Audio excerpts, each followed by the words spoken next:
Hello guys, welcome to Pronouncist, your pronunciation guide.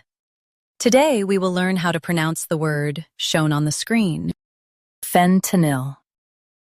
Both US and UK have the same pronunciation of this word, fentanyl.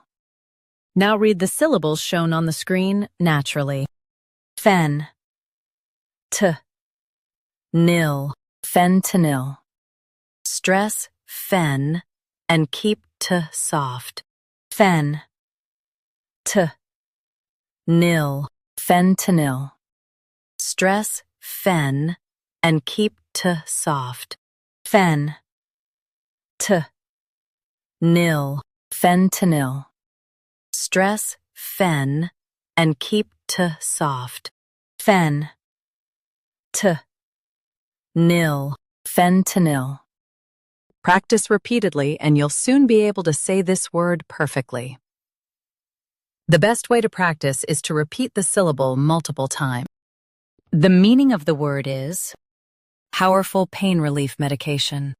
Try repeating this word several times to improve your pronunciation. We post daily videos on useful and commonly mispronounced words to help you speak clearly and confidently. Like this video and subscribe to Pronouncist for more pronunciation guides. Thanks for watching us.